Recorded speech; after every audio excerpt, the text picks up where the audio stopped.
Bonjour les amis et bienvenue sur la chaîne de Mark Trooper. Aujourd'hui je suis ravi de vous présenter un nouveau venu dans ma collection des Sunman. Ce pack qui était un pack introuvable, compliqué à trouver, qui était je crois une exclue Target. A tout de suite.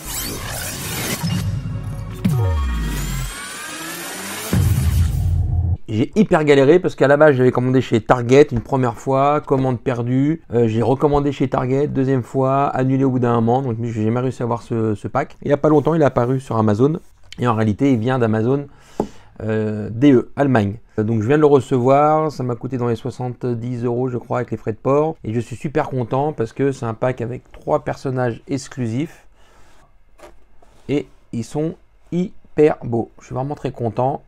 La boîte est magnifique, le packaging est magnifique. Regardez derrière, on a une espèce de mini poster sublime avec toutes les figurines qu'on a déjà présentées et avec les 3 nouvelles figurines que je vais vous présenter maintenant et le méchant Pighead en plein milieu. Pour ceux qui ne savent pas, Sunman c'est une licence qui n'appartenait pas aux Maîtres de l'Univers, qui a intégré il y a quelques années les Maîtres de l'Univers. C'est une maman qui a créé ces figurines pour que son petit enfant trouvait que c'était impossible qu'il soit un jour un super-héros parce qu'il était noir et qu'il n'y avait pas d'héros noirs dans les années 80. Donc elle a créé toute une gamme avec des personnages de couleur pour que son enfant puisse se retrouver dans les héros des dessins animés, etc. Alors je déballe, à tout de suite. Alors voilà, je l'ai sorti. Donc derrière nous avons 3 magnifiques BD, vraiment très beau. Donc pour elle les sortir, on n'a pas le choix, c'est de d'éclater complètement le fond. Et ça, c'est pour ça que je le filme, parce que c'est chiant. Voilà, celui qui veut un peu garder l'emballage, là ça va être compliqué. Je pense que c'est la bonne technique. Hein. Ah c'est pas des BD, c'est juste des cartes épaisses. Bon, de toute façon je les sors quand même, de toute façon, parce que la boîte, je vais la mettre à plat. C'est pas grave, de toute façon j'en sais un peu plus sur les personnages. Et du coup, me manque un disque ou je rêve là. Oula. Bon écoutez, j'ai retourné tout le bureau, je ne retrouve pas le disque. Je ne sais pas où est-ce qu'il est parti. Et j'ai regardé la vidéo, j'ai bien vu qu'il était bien dessus au déballage. Et en le sortant, il a dû glisser quelque part, je ne le retrouve pas. Bon, c'est un tout petit disque, je vais bien retomber dessus en espérant qu'il ne tombe pas un jour dans l'aspirateur. J'ai déjà dit qu'on me dérange pas quand je n'ai pas ma chambre. On peut lui enlever ses manchettes si on veut. Et donc ça, c'est des disques qui partent et qui peuvent s'installer ici. Voilà. Alors à quoi ça sert, j'en sais rien, mais on peut le faire. Alors Kikto, dans la doc il marque expert kickboxer. Quand on se renseigne un petit peu sur internet, ils disent plutôt que c'est une personne qui est connectée à la nature, qui maîtrise les plantes, qui peut communiquer avec les animaux, qui peut faire des pièges par exemple avec des plantes, etc. Et que c'est un archer expert. Donc on veut bien le croire parce qu'on a des petits disques comme ça. Donc il vient d'un petit village. Et quand il a vu que Pighead allait l'embêter, il a utilisé ses pouvoirs pour défendre son village. Voilà. Donc c'est un personnage très sympathique. Alors là, les contrastes, ils sont au maximum. Personne noire avec toutes ses armes et tous les trucs blancs. Et une belle coupe au plateau, comme on aime. Sublime. Donc là, on a la petite carte comme ça devant. Voilà. Donc dans la petite description de la fiche, ça ne correspond pas à ce que j'ai trouvé sur internet. Pas tout à fait. Bon, en tout cas, voilà, on va dire que c'est un expert de kickboxing qui peut maîtriser les plantes pour faire des pièges, etc. Donc ça, c'est plutôt un personnage sympathique. C'est le moussor des Sunman, quelque part. Voilà, maintenant, on va passer à Holographo. Ah, attendez. J'avais pas vu le petit couteau. Regardez, il a un petit couteau sympathique. Est-ce qu'on peut lui mettre là? Bon, on peut aussi lui mettre là, comme ça, si on veut. Bon, a priori, c'est un droitier, donc le couteau sur la main droite. Alors, est-ce qu'il tient bien le couteau?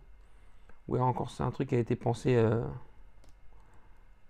Genre, on donne un couteau, mais il tient pas dans la main. Bon, c'est pas évident. Mais bon, on y arrive. Regardez ça. Sympa, hein? Donc, il a un couteau. C'est plutôt cool. Attendez, je vais le mettre là. Donc, maintenant, on va passer à l'holographo.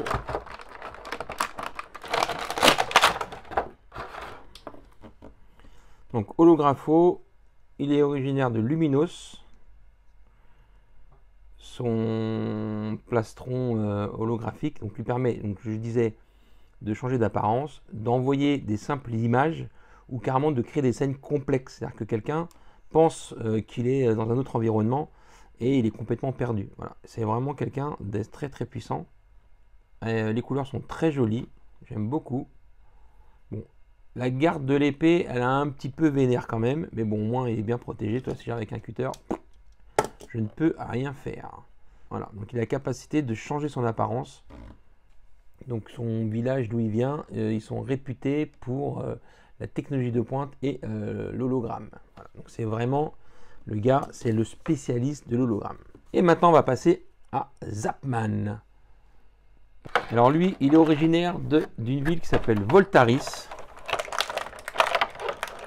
Une ville qui est alimentée par une énergie très puissante et apparemment il aurait fait une expérience qui a mal tourné.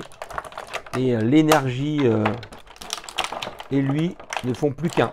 Avant de s'appeler Zapman, il s'appelait Thunder Pierce. C'est son nom de scène Zapman. Voilà, donc lui, avec la puissance qu'il a, il peut créer donc de l'énergie, il peut créer des boucliers, il peut envoyer des éclairs, il peut voler.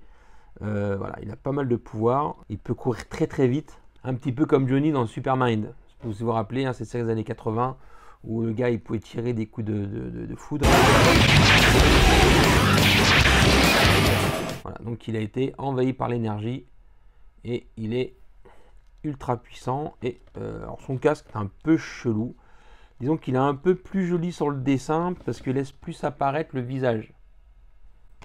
Bien badass.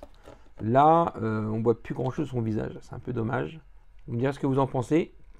De quelle des trois figurines vous préférez? Ou Kikto, voilà, l'expert du lançage de disques, de kickboxing apparemment, et l'expert, il est connecté avec la nature. Ah, moi, j'avoue, j'aime bien sa petite tête un petit peu. Bon, il fait un peu comme Sunman. Hein. Après, on a Holographo ou alias Zapman. Alors, quel pouvoir j'aimerais bien avoir? Est-ce que j'aimerais pouvoir lancer des disques, de maîtriser la nature, la végétation, parler aux animaux, d'envoyer des hologrammes, de faire croire ce qu'on veut à quelqu'un ou de changer d'apparence, ou de capable de gérer l'électricité, de se déplacer vite, de voler, etc. J'avoue, c'est pas évident. Maintenant, je pense que d'être connecté avec la nature, ça va être quand même sympa. Voilà, donc on va dire que si je devais être un des trois super-héros, je choisirais Kikto. Voilà, déjà j'aime bien sa coupe de cheveux et de pouvoir gérer les animaux, la végétation, etc. Ça peut être pas mal. Il n'y a rien à interpréter, j'ai un gros thermomètre coincé dans les fesses. Sois patient, il y en a pour une minute. Voilà, dites-moi des trois, quel est votre personnage préféré des Sunman, des Ruler of the Sun. Bon j'espère que cette vidéo vous a plu, n'hésitez pas à le liker, commenter, partager cette vidéo et puis à bientôt pour de prochaines aventures. Ciao, ciao, bye bye.